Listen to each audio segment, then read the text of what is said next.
everybody, and welcome to Wonders Wealth, where we're going to be recapping all of the fabulous events and goings-on from this past weekend's live Shattering event in Columbia, South Carolina. I'm joined today with my co-host, the ever fabulous and funky TexHooper. What's up, Tex? Hi, Jen. How are you? I'm doing well. Got a little bit of rest. I'm recouping. Yeah, I know. We all needed the rest. It was so great to hang out with you in person at the Shattering, which was an amazing event. Yes. And I can't wait to talk about it today.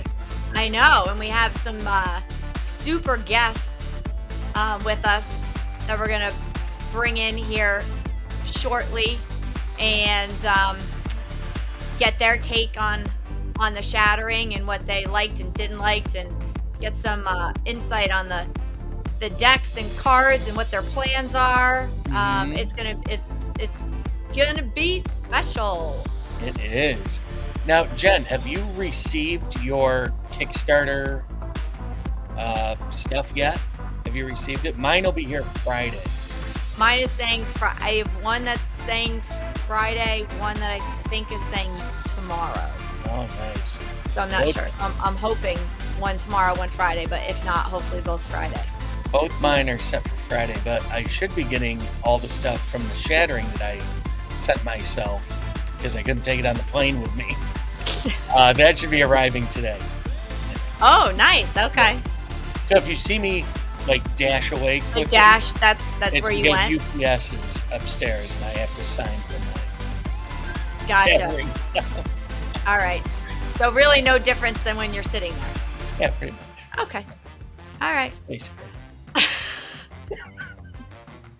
We have some guests lined up, right? We do have some guests. Right. Let's get into it. I know. First? Let's see. Are we bringing both? They're both in both at the same here. time. Guys, All right. Wow. Trouble. Look at this. Tex, That happened Jen. quickly. Hey, Good morning. So we got Sneaky Joe and we got Kurtap. How do you Hello. pronounce? How do you say it? No, Kurtap's right. Uh-huh. Yeah, you nailed it, Jen. Well, actually, no, that's how I pronounce it. But really, the great thing about these made up names are people can pronounce them however they want. So are you Usually saying I you do. pronounce your own name incorrectly? Yeah, exactly. Cardio Chris, he pronounces it K Surtap. And Mitch pronounces it a completely different way too. So it's hey, however it comes to you. I'm just gonna call you K. How's that? That's cool. That's cool. And Sneaky Joe, how are you doing? I'm doing well. Man, I had an excellent time at the Shattering. Such a great time. Yeah. Why don't you tell us a little about your excellent time at the Shattering? Well, I'm actually a player first, so I know there's a ton of collectors, which was really cool to meet a lot of these collectors because that side of the games I don't know very well, and a lot of them were kind of helping me out in that area. But as a player first, I got to compete in the sealed tournament and the constructed tournament. And so the sealed tournament that was done on the Saturday morning, and it was a really awesome time. And I made it to the finals and I won it. So it was very thrilling. So really exciting. Yeah. Did you go undefeated? Yes. So I did. I went undefeated in the sealed. Wow. Yep. I didn't realize that.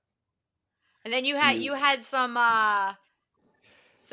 partners in crime with you this weekend as well, right? I did. Yeah, I brought my two boys. One of them goes by Shark Born. I'm making sure I hit the Born very loud and clear for my friend over here. And then the other one goes by Vortex. So Shark Born, his name is Joseph. He's 13, and Zachary, he's Vortex, and he's 15. So Vortex knocked me out of the tournament. Out of the constructed tournament? No, the first tournament. The sealed. Okay. Yeah. Sealed tournament. And how did your boys do in the tournaments? Both of them did really well. So the sealed tournament, Joseph or Sharkborn, he made top 8. So he was in the top 8. Nice. He got knocked out in that first round, But the fact that he made that and got that far, I couldn't be more proud to see how well he did. And because of that experience, he had a lot of other gamers coming up asking him, help me build my deck for the next day. Mhm. And it was neat to watch. He was very helpful. So That's great. he Now, helped make a father proud.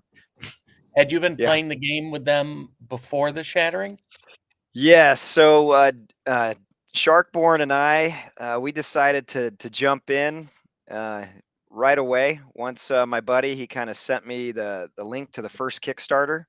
So we actually got in on the first Kickstarter, and then that got pulled out, and then we stuck with the company. We got on the Discord to kind of find out how things were going and everything, Mhm. and I was really impressed with the direction and the management level.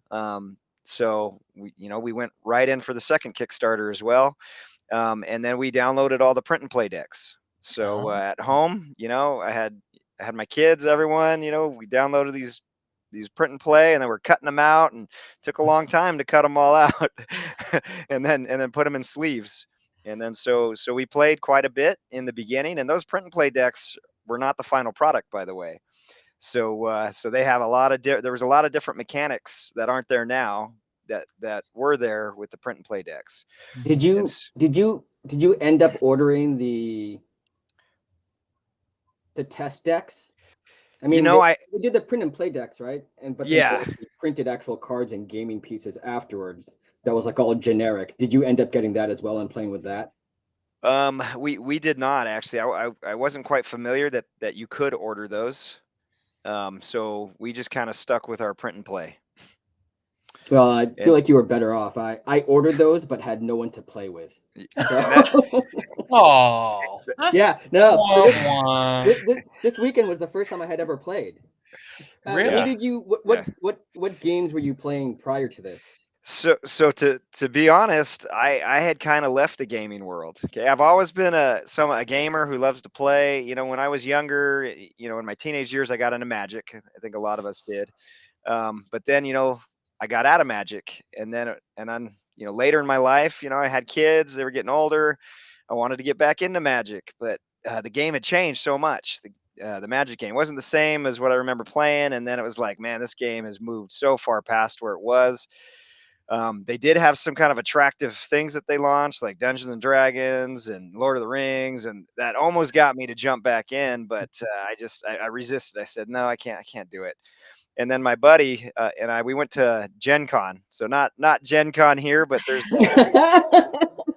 yeah, yeah. There's She is a voice for the community. I love her name. It's JennConn. Voice of the people. Exactly. Yeah, yep, yep. And there's actually a big event in Indianapolis. They do it every year at the beginning of August, and it's called JennConn with a G, not a J.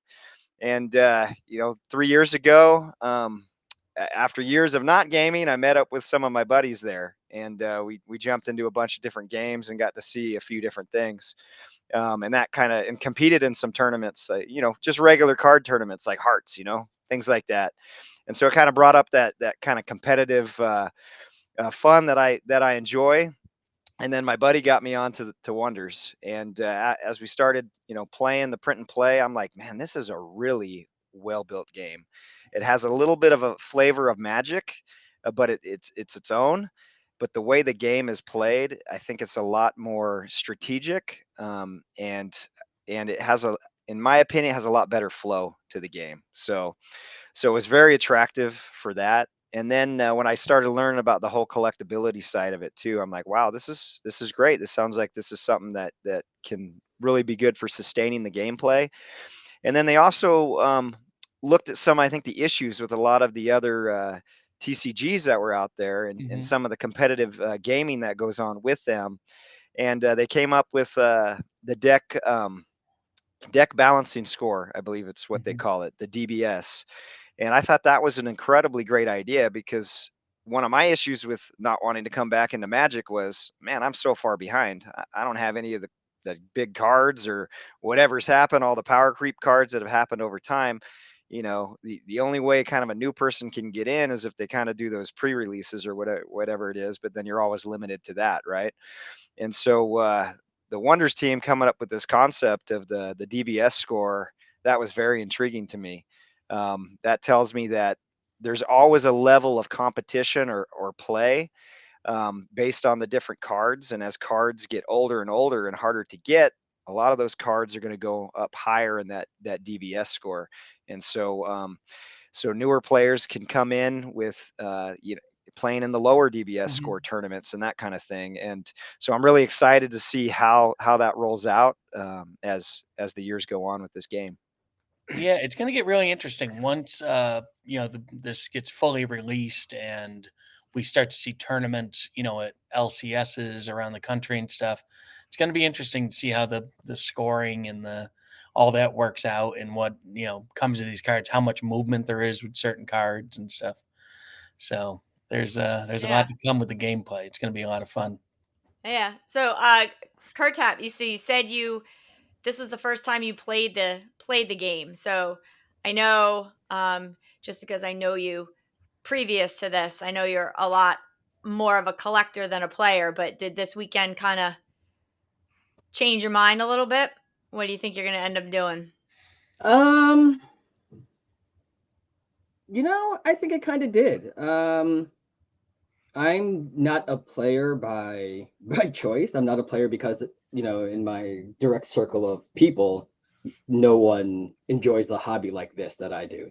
I play games with my siblings, but my brother lives in the Philippines and my sister lives like an hour away from me.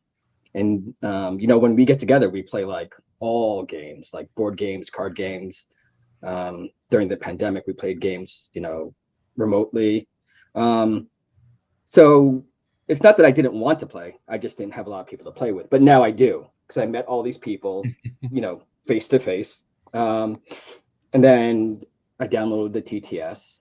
But as far as collectability, that did not change. It only made me want to collect it even more. So I don't know how many people out there know about the art proofs. I'm guessing you guys have mentioned that in other shows, but way back when, the very beginning of Wonders were these art proofs. And they're NFTs, and if you had one of them, there was a chance that it made it into the physical set, the first existence. And if it did, you had like an instant emotional connection, right? It was like your first rookie card, except your very first one ever again, right? Like right. You didn't think you'd ever have that feeling again. But then it was like, oh my God, this thing that I own is going to be printed in this deck, and it's going to have like a numbered card. There's going to be a 101 of my proof. So like, I think I always was in my head was like, this thing's going to come out. I'm going to chase my cards. But once I actually got the cards in hand, I found myself going from table to table. Like, do you have this card? Like, I had a stack of cards in one hand, right? And I had an example in the other hand. And I was like, do you have the OCM of this card? And I found it, and I did get an OCM of my proof, thanks to Milbeck. Nice. But that's what I was doing. Like, that's the kind of enthusiasm and like newness this set engenders. And I think one of the reasons there's so much buzz around this is because it is absolutely freaking brand new, right? No one knows what's what yet. And there's collectors and players and a crossover between everyone. And everyone is trying to figure out what set they want to collect. The formless, or are you going for paper rares? It's just something new to learn, something new to look at, something new to hold. But not only that, it is like top-notch quality. I think a lot of us who came from the block pack side of things collected cardboard on the sports side, or even Pokemon, or even MTG, right? But those are big companies, and they still have like terrible printing errors. They still have awful collation errors, right? Let's talk about redemptions. Who out there doesn't have like a 90-month redemption waiting to be fulfilled? Yeah. But the team proved with Bo Jackson Ballerina that they can fill redemptions.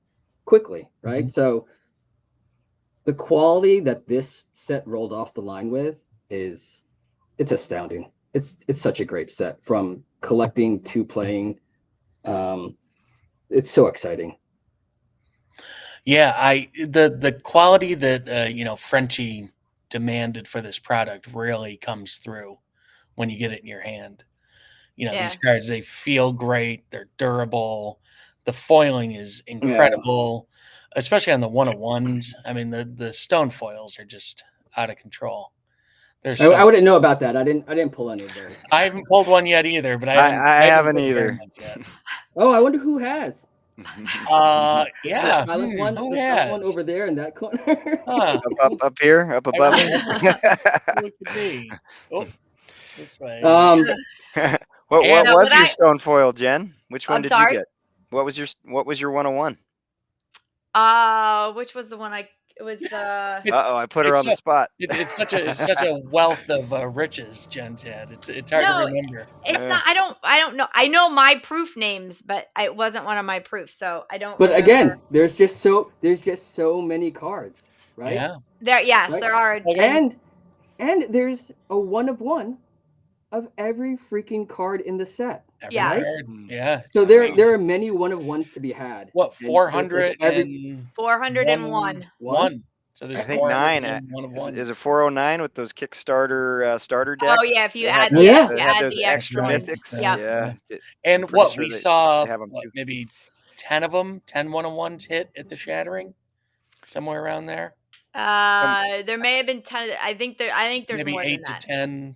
Oh, you think there might have been more than 10 here? Yeah, because I think people went up to their rooms and ripped more, and then Yes. came back down. Yeah, And true. Yeah, I think if you count them all up. Yeah. The best and worst story I heard from the Shattering and witnessed was our illustrious producer, Slappy White, who spent most of the Shattering sorting through a Kickstarter set that was being split amongst 4 people. Oh wow. And once he stopped doing that after a few hours, he decided he was finally going to rip something, opened up one of his dragon boxes, pulled out one pack, and ripped a stone foil in Oh his my very goodness. first pack he ever opened.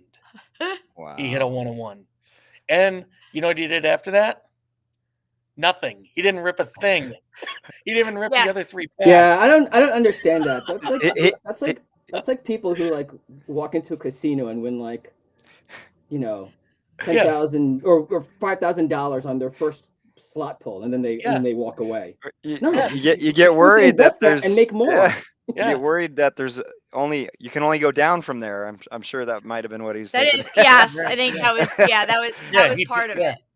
But one of the things one of the things I really enjoy about this set, as opposed to like your typical sport card collecting, I was never into never got into the whole Pokemon Magic, any of the game playing collecting pieces. So the difference in this, what I see is that even like you'd open a box of Topps or Panini or whatever, like those common cards, people throw them away. A lot of people, reuse them and gift them to, children's hospitals or, local YMCA and stuff like that. But they're kind of, I don't want to say worthless, but there's nothing you really do with them from a collecting point of view.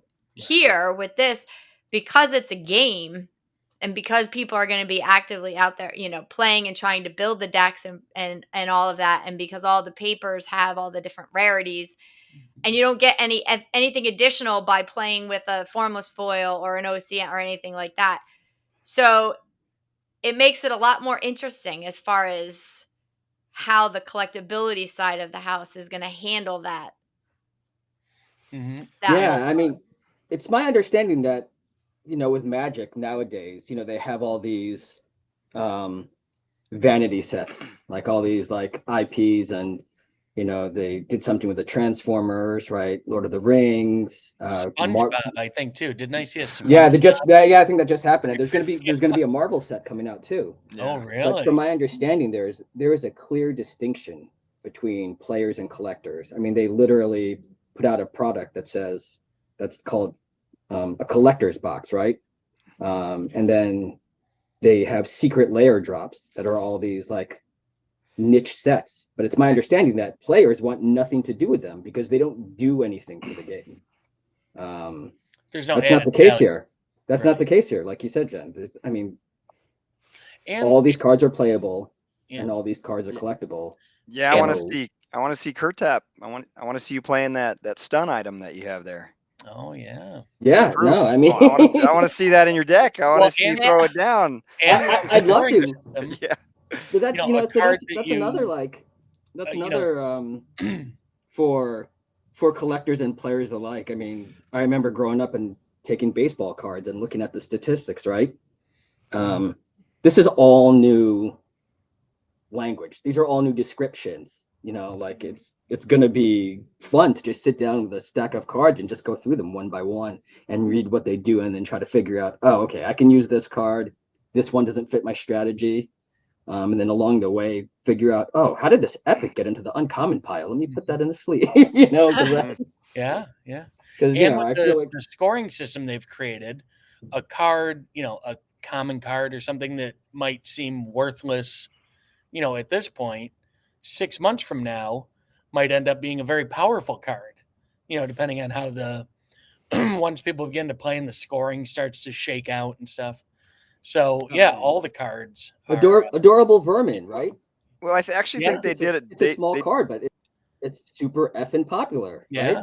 Mhm. People are like, oh, that adorable vermin, low key, you want to hold on to those. I read that card, I'm like, I don't know what to do with this, but apparently someone does because it's, I mean, I right? mean, yeah. To your point, Tex. The sealed tournament, I think the team did a really good job, kind of balancing some of the commons and the uncommons. Mhm. There's actually some very powerful cards that I think already have high DBS that players got their hands on right from the commons and the uncommons, and so Mhm.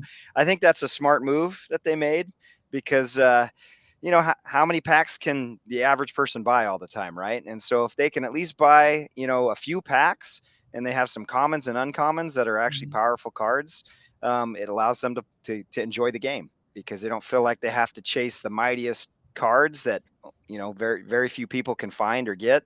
So I Right. think the team did a really good job offering some powerful cards at the base level game, at the entry level.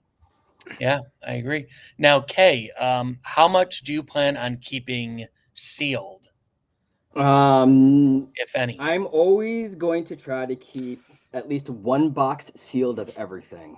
So as much as I tell myself, I think I was actually down to one box at the Shattering, and then I realized I wanted to keep it sealed.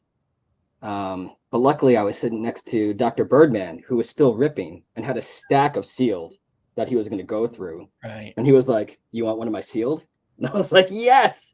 So he was still ripping. He took I literally ripped the plastic off of it. And then as soon as I was done, I was like, "Damn, I didn't want to do that." And Dr. Whoops. Birdman was right there, and he was like, "Well, you could just take one of my sealed boxes. I'm still ripping." And I was like, "Oh, yes, my sealed collection owes you a debt of gratitude that can never be repaid." And So- Joe, I'm sorry. Go ahead. I'm like, I just plan on keeping one of everything sealed. But if I only have one of something, then I'm not ripping any of it. Like, I wish I had gotten another set of the theme decks that they offered, because until the stuff gets released, you don't really understand the descriptions, and stuff changes along the way. I don't know if I knew that there was going to be a chance at an OCM or some kind of. There's a chance at an OCM in those theme decks, right? In the middle or something? Yeah, Yeah, you're talking about the dragon boxes or the other serialized boxes? No, No, the the decks. The decks. the- I think the there's consistent one. theme The decks, starter right? decks. Light You're talking deck? about the starter decks. Yeah, Yeah, yeah. I think there's one mythic. Yeah, I'm Yeah, so a there- play. Oh yeah, I'm okay, a so player there's- first, and I'm torn. I was torn because those starter decks have some incredible cards in them, Mhm. especially the mythics that you can only get from those starter decks, and they are Starter decks, yeah. powerful cards. And so, as a player going into this, I was torn. I'm debating: do I open these starter decks? Do I hold on to them? Or do I just try to just leave them alone and see if I can get these cards somewhere else. I mean, the pre-slabs was a great option. I actually picked up at least four of those 6 that you can only get from the Nice. Kickstarter decks in the pre-slabs. I was trying to get the other 2, but I think the word got around of how important those cards are going to be. So I don't know if I'll complete that set. But that's the dilemma between being a player and a collector. Is there is that collecting side, and I think there's a ton of value in that collecting side. So it's really affecting how a player needs to actually approach building your deck, because it might be worth it to not crack open those Kickstarters. Yeah. Yeah, So yeah. I only have one set of those, so I can't crack any of those open. And talking about the collectability, so I have a proof that I love, so I'm chasing all those cards. But some people have art on those boxes of which you can get that mythic that you can only pull in that box, right? Mhm. There are the silver alt art packs that you get in Kickstarter, right? But that's a limited checklist. I think I'm there's really 30 thankful that my alt card. art cards. What'd you say? I believe there's 30 alt art cards. 30, right? Yeah. So my proof is not in that 30 card set, which I'm thankful for because it's super hard to chase. So that emotional connection you have to these cards, it runs deep, and there are people who are ripping stuff looking for a card that you can't get anywhere else. And in my head, I'm like, oh man, you got to keep that sealed. But in their head, they're like, my baby is in this box. I gotta free it. Yeah. I gotta get Yeah. it there. I gotta. Right. Yeah. Yeah. You're like in the taking. You have to rescue your Yeah, child. exactly. Now, so you were both at the Shattering. We all had a great time. Is there anything you would have changed? And I don't know if you know. Well, I think you all know. We were there for the announcement. If everybody heard it, the next edition or series of Wonders of the First is coming in October, and they're already planning another Shattering event for those cards in October. Do you plan on going to the next event? And is there anything you would like to see done differently at the next event that they could improve on from this one?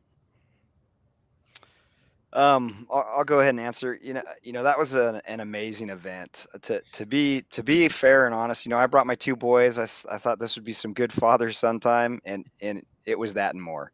That event was so well put together. There was a lot of people who were asking me for pictures and all kinds of things. I didn't have time for any of that. I didn't have time to send them pictures or anything. And I felt bad. I felt bad because these are people that I'm friends with. It's like I'm not trying to not share with you. It's just that there was so much, and the events just kept going one to the next, to the next, to the next. Um, so for me, I think it was perfect for the very beginning of launching the game. Best game launch I've ever seen. The only one I've ever been to, so I don't have a lot to pull from. But but it was amazing. It didn't disappoint, and it surpassed all my expectations. As far as do I have any advice for the next one goes, for me, I would like a little bit more time playing in the tournaments. So that would Okay. be the only issue, which I totally understand, is that they did have to cut the tournament time a little bit shorter because it would overlap into some of the other events. Which, like I said, I didn't Mhm. have a problem with it for this first go around, but I hope for the next one they'll get a little bit more time in those tournaments so that they're not as rushed at the end. Yep. Excellent. Excellent. Um, Thank you. as far as the logistics and arrangements, no, you can't improve upon that. I mean, um, there is a survey out now, and I posted something in the general. Seriously, Mhm. everyone go to that survey if you attended the event, and give all the flowers and props to Nancy Margaret and the team, because Mhm. it was really about as flawless as it could get. And I've been to New York Comic Con, I've been to comic conventions, card conventions. Um, Professionally, I've dealt with logistics at large events like that. Um, and there is stuff that happens behind the scenes that is like you think it's earth shattering. Like, they didn't wheel the coffee out on time, or something was missing from the BEO, or like, whatever it is. But like what we saw in the front, it was seamless. It was so much fun. That was literally one of the best collector events I've ever been to. And I think to Sneaky Joe's point, I think for the next one, not too big, but I'd like to see it get a little bit bigger, right? And that's not negative feedback or anything. That's just the community growing, right? I'd like to see it grow organically so that there is like more time for tournaments, and that like maybe there's a little section for like a little marketplace where people can trade and rip together. Maybe little things like that, but there's, other than growing bigger, the first Shattering event was amazing, and I have nothing but kudos and thanks to the team for putting that together, and especially Nancy Margaret. Yeah. I'm just happy I was able to stay off of Nancy Margaret's radar this event and didn't do anything to. It was very close. Should we end with the almost? Okay, so we're gonna wrap it up here in a little bit. We'll come to each of you for some final thoughts. I'll tell that story we'll another share day. The almost. How I almost ruined everything. No, we already. No, you had to tell it, Tex. You want me to tell it now? All right, wait. That'll be our closing. We're all in the main event, right? We're all in the Shattering and the actual event, and my phone was dying. So before everything started, the guys at Caster were up on the stage, and I asked if they had a phone charger, and he said, yeah. And I plugged my phone in, and I left it up on their table. And, we went back to gathering all our boxes and getting all our stuff and everything. And I sat down, and it was the time for Jeff to speak. And I started looking around for my phone, and I couldn't find it. And I'm looking on the table, and I'm looking under, wrappers because people were ripping and everything. I'm like, what the hell did I do with my phone? I must have sat down somewhere. And then Gabe comes up, and he's talking about Alpha, and it's very emotional. And all of a sudden, I look over, and I remember that my phone is up on the table right behind where Jeff and Gabe are speaking.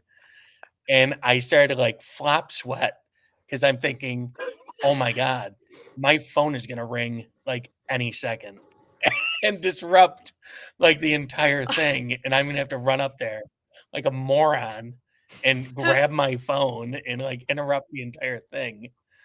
And thank God my phone didn't ring. But as soon as Jeff and which Gabe is the only time, I ran right up there as fast as I could. Yes. Yeah. So for those of you that don't know, Tex's phone always goes off everywhere, every minute. It's so the fact it usually goes off during the show. Exactly. So the fact that I thought it didn't go off for that an hour. Yeah, it was a miracle. I thought you were gonna say. I thought you were gonna talk about when we were in the Shattering, and someone spilled a glass of water all over a table full of cards. That was a glass of wine. Oh, a glass of wine. That was a glass of wine. Yeah. JennConn cab. I knocked a box over and spilt her wine all over our table. Hopefully it wasn't on their stack of rare cards, right? It was just before we started ripping. Yeah, luckily it was ripping any boxes, but yeah, it's always eventful with Tex. Never know what you're gonna get. Yeah.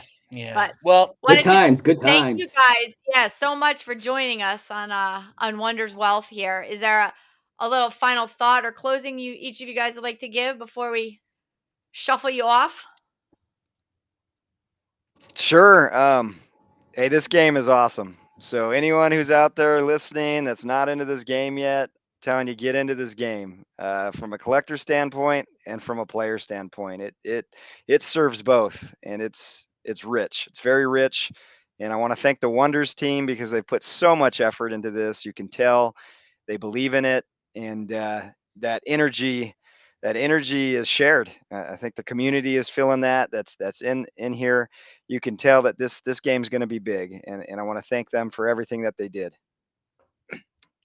Same. Awesome. I mean, I'm glad that Sneaky Joe, you came in from the community, not from Block Packs. You're someone who just recently entered, and there were a lot of people in the Discord who were. It wasn't funny, but it was a lot of concern about like, hey, we didn't get our cards yet. There's no shipping update. And I found those were a lot of the Kickstarter backers, and I understand. You're listening to all this gura about the Shattering event, and there's a lot of FOMO. There's no available shipping updates, and you think it's Kickstarter and it's going to be another failure, but this team delivers. So if you haven't gotten your cards yet, you're going to get them soon. Like Sneaky Joe said, collectability, playability. This is going to be, we all hope this is going to be something big, because it's all something we want to enjoy for a long time, because it's a quality game and a quality card. So I hope to be back here like year after year talking about the latest updates and the latest characters and the latest, mechanics. It's really exciting. I can't wait for everyone to get the cards and for playing and trading to go full blossom. Awesome. Yeah, we love it too. Yeah. It's spectacular. Yeah. And it was so awesome getting to meet both of you in person, spending time with you this past week. Yes. You guys as well. Meeting people in real life, putting Discord names to faces. For those of us who attended the Atlantic City event at the National 4 years ago, to see something like this, this trajectory is fantastic. And I'm just happy to be along for the ride. I still have my little bracelet from Oh, hell yeah. There you go. I want to add to that. Like I did that survey, and at first I started putting, the tournament was awesome. That was kind of, and I backspaced that out, and I really thought about it. And we all did. We made some good relationships and good connections. This is an awesome community, and the people that are backing this game, they're really good people. And I made friends that I only saw their names on Discords. Now we've exchanged phone numbers. Now we're going to be in contact. I've got to meet people that I was friends with on the Discord, but never saw their face, and now we'll be lifelong friends that we've connected over this game, and they're really good people. So that was kind of my big takeaway, was how rich this community is, and the connections and the people that it brought together, and those connections that are made for life. So thank you guys for that. Hells yeah. Awesome. Couldn't have summed it up any better. Well, I wanted to thank both of you guys for taking the time to come and talk to us today. And I know we'll be chatting with you guys for weeks and months and hopefully years to come with all the stuff that's coming out and all the fun we're going to have. Absolutely. No doubt. Thank you. All right. Thank you, guys. Thank you. Goodbye. See ya. Well, thank you all for joining us for another great show. Please remember to like, subscribe, and comment. We always like to hear what you guys think and what you have to say. Or at least I do. Tex ignored you all. But anyway, till next time. Harsh but true. Till next time. Thanks, guys.